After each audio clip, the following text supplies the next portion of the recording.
আমাদের অনেকের কৌতূহল বা দায়বদ্ধতা আছে মুক্তিযুদ্ধ ও মুক্তিযুদ্ধের সৈনিকদের নিয়ে। আমরা জানতে চাই ওনারা শেষ সময়ে এই সরকার থেকে কি ব্যবহার পাচ্ছেন। তোফায়েল আহমেদ সাহেবকে নিয়ে ধোঁয়াশা কাটলো, আশা করছি আরও আপডেট পাবো। আমার ধারণা এই সরকারকে জনসাধারণ খুব নিকৃষ্টভাবে বিচার করবেন। আপনার কি মনে হয় জানাবেন।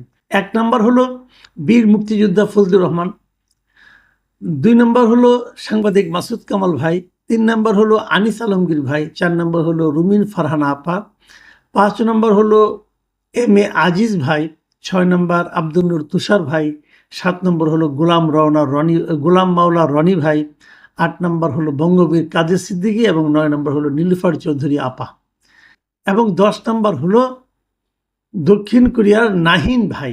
এই কারণে পড়ে শোনালাম, এখানে আমার নাম আছে এই জন্য না, আমি পড়ে শোনালাম এই কারণে যে আপনি দেখেন এখানে বিভিন্ন ধরনের লোকের নাম কিন্তু আছে। সবাই যে একই চিন্তাধারার লোক তাও নয়, এবং সবাই যে একই প্রফেশনের লোক তাও নয়। কিন্তু একজন মানুষের মনে কত কিছু চলে যে উনি একই সঙ্গে মানে নীলুফার চৌধুরী মনি আপাকেও পছন্দ করতে পারেন, আবার সে সঙ্গে বঙ্গবীর কাদের সিদ্দিকীকেও পছন্দ করতে পারেন, এরা আবার রুমিন ফারহানাকেও পছন্দ করতে পারেন। বিভিন্ন রাজনৈতিক দল কিন্তু এখানে আছে, ফজলুর রহমান সাহেবও আছে কিন্তু। তো এখন এই যে বিষয়গুলো এখানে একটা কিছু একটা কমন আছে, কিন্তু সেই কমনটা কি, সেই কমনটা আমি আসলে বোঝার চেষ্টা করছি, আপনারাও বোঝার চেষ্টা করেন। আমার মনে হয় কমনটা হলো এটা যে এরা কেউই গতানুগতিক স্রোতে গা ভাসায়নি, আমার যেটা মনে হয়েছে। বাকিটা আপনাদের বিবেচনা। আপনার মনে আছে একজন সাবেক সচিব বলেছিলেন 8 জন উপদেষ্টার দুর্নীতির তালিকা খতিয়ান তার কাছে আছে। ওটাও কিন্তু চুপ হয়ে গেছে। কেন চুপ হয়ে গেছে ভাই বলতে পারবো না। ওদের মন মতো মার্কা যখন পেয়ে যাবে তখন সুর পাল্টে যাবে। নাহিদ প্রত্যেকটা উপদেষ্টার অনেক কিছুই জানে, তাই ওদেরকে ভয় দেখাচ্ছে। আর উপদেষ্টারা ভয়ে ওকে সব সুযোগ সুবিধা, এমনকি সরকারি যত প্রোটোকল আছে সব কিছু দেবে।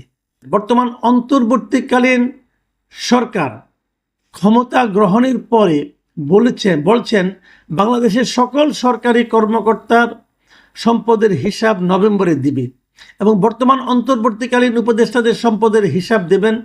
কোনোটাই জনগণ এখনো জানতে পারেন নাই। সুতরাং এনসিপির প্রধান নাহিদ ইসলাম দুর্নীতিগ্রস্ত উপদেষ্টা নাম প্রকাশ করবেন, এটি বাংলাদেশের জনগণ বিশ্বাস করবে বলে মনে হচ্ছে না। তারা কতটা সৎ সেটা তাদের কমিটমেন্ট মতো সম্পদের হিসাব না দেওয়াতে বোঝা যায়। আওয়ামী লীগ কাজ করে চুরি করেছে, আর তারা শুধু চুরি করছে, কোনো কাজ করে নাই। একজন আমলার 8 উপদেষ্টা নিয়ে অভিযোগ যেমন ধামাচাপা পড়ে গেছে, তেমনি নাহিদের অভিযোগও কেউ আমলে নেবে না। উপদেষ্টা ও সরকারের গুরুত্বপূর্ণ দায়িত্বে থাকা দ্বৈত নাগরিকদের পাসপোর্ট জমা নিতে হবে এবং তাদের কর্মকাণ্ড চুলচেরা বিশ্লেষণের পর তাদের পাসপোর্ট ফেরত দিতে হবে। মহা সুযোগ এসেছিল দেশের প্রতিটি সেক্টরে এবং প্রতিটি সিস্টেমে, এমনকি সমাজের প্রতিটি স্তরে স্তরে পরিবর্তন আর আমূল পরিবর্তন ঘটিয়ে বাংলাদেশে আইনের শাসন ও ন্যায় বিচার, গণতন্ত্র ও মানবাধিকার এবং প্রতিটি ক্ষেত্রে স্বচ্ছতা ও জবাবদিহিতা নিশ্চিতকরণের। কিন্তু আমরা হতাশ যে আমরা একটা সুযোগ পেয়েছিলাম, সেই সুযোগটা আমরা কয়েকজন মানুষের ব্যক্তিগত লোভ লালসার কারণে হারালাম এবং তাদের ব্যক্তিগত মূর্খতার কারণে আমি বলবো। নির্বাচন দেরিতে হলে কারা লাভবান? সংস্কার আর জাতীয় ঐকমত্য যে সোনার পাথর বাটি, এটা 1 বছর আগেই বুঝেছিলাম। তবে সবাইকে সংস্কার মেনিয়া এমনভাবে পেয়েছিল যে কারো কাছেই কথা বলে সমর্থন পাইনি। নির্বাচনে বিরোধিতা করাই যেন আদর্শ হয়ে গিয়েছিল। তোফায়েল আহমেদ এই দেশের শ্রেষ্ঠ বীরদের মধ্যে একজন। আল্লাহ, তুই এই লোকটার জানা যায় আমাকে অংশগ্রহণ করার সুযোগ দিও আল্লাহ। ভাই, মানুষের এই যে ফিলিংসগুলো, মানুষের এই যে আবেগগুলো, তোফায়েল আহমেদকে ওনাকে 2 বেলা খাওয়াইছেন? খাওয়ার নাই তো। ওনার এই ফিলিংসটা কি মিথ্যা? এখন এই যে আবেগ, এই যে অনুভূতি, এগুলোকে সম্মান জানানোই কিন্তু রাষ্ট্রের কাজ। সম্মানিত ব্যক্তিকে অসম্মানিত করা যেন এখন গর্বের বিষয়ে পরিণত হয়েছে। রাষ্ট্র যেন এর থেকে পিছিয়ে নেই। এই কালচার রাজনীতির জন্য, সমাজের জন্য, দেশের জন্য সুখকর নয়। এসব ঘটনা ঘৃণিত এবং ন্যক্কারজনক ইতিহাসে ফিরে আসে।